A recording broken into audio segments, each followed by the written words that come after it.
Continuously چلنا یہ بہت بڑی نعمت ہے اپنے آپ میں. ہم لوگ دنیا کے اندر چھوٹی چھوٹی نعمتوں کے لیے کتنا ترستے ہیں. میں ایک اندازہ لگا رہا تھا کہ کسی ملک کی ترقی میں کیا کیا چیزیں آڑ بنتی ہے، تو مجھے ایک بیسک چیز یاد آتی ہے کہ ایک ملک کی ترقی میں تو پانی کا نہ ہونا ہی سب سے بڑی آڑ ہے. بیسک نیڈ ہے واٹر، پانی.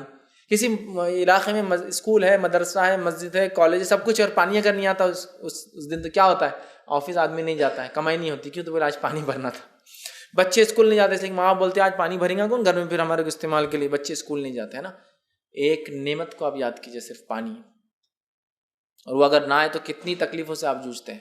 گھر میں اعلان ہو جاتے ہیں پانی نہیں آنے والا ہے، پانی نہیں آیا، انتظام کرنا ہے. مالدار تو کیسا بھی کرتے ہیں، غریب لائنوں میں لگے ہوئے پریشان ہو رہے ہیں، کوئی جان پہچان والے سے لا رہا ہے. کتنی مشکل ہوتی ہے نا. ایک نعمت کو سوچیے آپ، کتنا ترس رہے ہیں اس کے لیے ہم یہاں.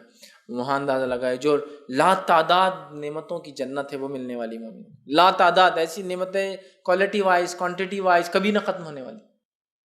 کوالٹی کوانٹٹی کا بھی ایشو ہے ہمارے پاس تو ہے نا. دودھ چاہیے، پیسہ ہے لیکن پیور دودھ کوئی دیتا نہیں آپ کو، تو کیا کرتے؟ پیسے لے کے آپ کو ملتا نہیں نا.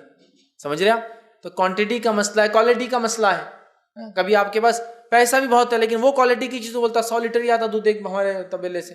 بھینسوں کا اس سے زیادہ کہاں سے لائیں گے، اتنے ہی ملیں گا. کوانٹٹی کا ایشو، کوالٹی کا ایشو کبھی رہتی بھی نہیں ہے. دودھ لانے میں پھوٹ گیا تو سمجھ رہے آپ، باقی بھی نہیں رہتی ہے. کوالٹی بھی ناقص، کوانٹٹی بھی نہیں ملتی، باقی بھی نہیں رہتی.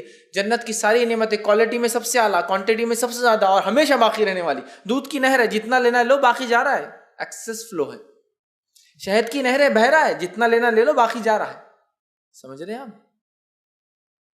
ایک نعمت پانی کو اندازہ لگائے تو یہ حال ہے. وہاں دودھ بہہ رہا ہے، شہد بہہ رہا ہے، شراب مختلف قسم کی نہروں کی شکل میں بہہ رہی ہے. نہریں اتنی بڑی بڑی کہ مومن جو ہے نہر میں سے بھی نکال رہا، اور جان پیارا نہر میں سے نکالنا تو ایک نالی کھودتے اپنے گھر کے اندر لا کے رکھ لے رہا ہے کہ یہاں سے بھی جان دو، میرے کو جانا جان پیارا. روایت میں آتا ہے کہ مومن کیا کریں گے، ادھر جانا وہ ہو رہا بلکہ ایک نہر چھوٹا سا کھود کے اپنے گھر میں لا لیں گے، اور باقی لوگ کچھ نہیں بولیں گے. یہ ایسا نہیں کہ آپ ایک نل میں اپنا نل لگائے تو پورا محلہ آ کے دیکھتا کیسے ڈال رہا ہے اس میں پائپ، تو ہمارا پریشر کم ہو جائے گا نا.